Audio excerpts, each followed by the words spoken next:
Bonjour la deuxième.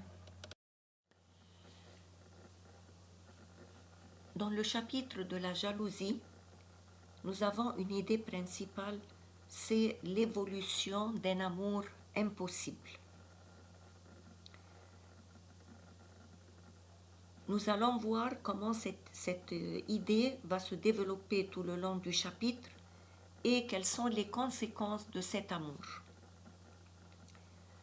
Premièrement, dans ce paragraphe, nous allons parler ou bien nous allons diviser notre chapitre en plusieurs idées principales, plusieurs parties.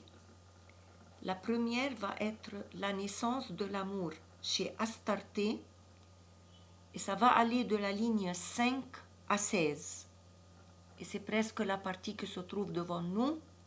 Ensuite, la naissance de l'amour chez Zadig et c'est de la ligne 19 à 32. Ça, c'est la première partie. Zadig était le premier ministre du roi Moabdar. Il avait tous les jours des entretiens avec lui et avec Astarté, son épouse. L'estime et l'amitié du roi et de la reine vont servir de cadre à la naissance de l'amour entre Zadig et Astarté. La jeunesse et les grâces de Zadig font progressivement sur Astarté une impression dont elle ne s'aperçoit pas immédiatement. Astarté se livrait sans peur au plaisir de voir et d'entendre Zadig. Elle ne cessait de le vanter au roi. Et quand on dit vanter, c'est-à-dire elle disait du bien de lui au roi.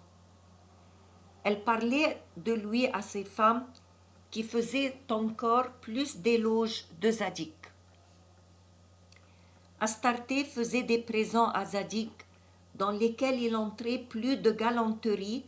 Et quand on dit galanterie, c'est-à-dire des manifestations d'amour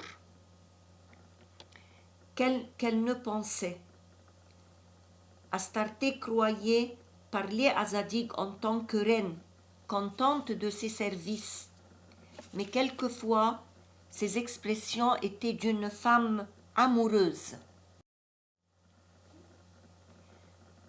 La passion d'Astarté croissait dans le sein de l'innocence, c'est-à-dire l'amour d'Astarté grandissait sans qu'elle y voie de mal, sans qu'elle y voie de mal. Maintenant, la naissance de l'amour chez Zadig, ça va aller de la ligne 19 à 32. On peut dire que chez Zadig, la passion amoureuse se dévoile de façon beaucoup plus douloureuse. Il lutte contre cette passion. Et vous avez la phrase « il combattit », il appela à son secours la philosophie.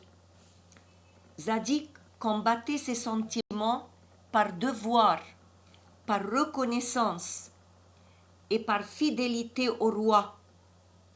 Et à la ligne 25, nous avons le devoir, la reconnaissance, la majesté souveraine violée, se présenter à ses yeux comme des dieux vengeurs. Zadig ne voulait pas trahir le roi son bienfaiteur et être coupable devant lui d'un crime involontaire. La lutte de Zadig contre son amour pour la reine lui coûtait des gémissements et des larmes, parce qu'il ne pouvait plus parler à la reine avec cette douce liberté qui avait eu beaucoup de charme pour les deux. Zadig était très ému et profondément troublé. Ses yeux se couvraient d'un nuage. C'est à la ligne 30, 31. Ses yeux se couvraient d'un nuage. Ses discours étaient contraints et sans suite, c'est-à-dire il ne parlait pas librement et ce qu'il disait n'avait pas de sens. Il baissait la vue. Et quand malgré lui ses regards se tournaient vers la reine, il rencontrait ceux d'Astarté mouillés de pleurs et d'où il partait des traits de flamme. Zadig sortait d'auprès de la reine égaré, éperdu, le cœur surchargé d'un fardeau.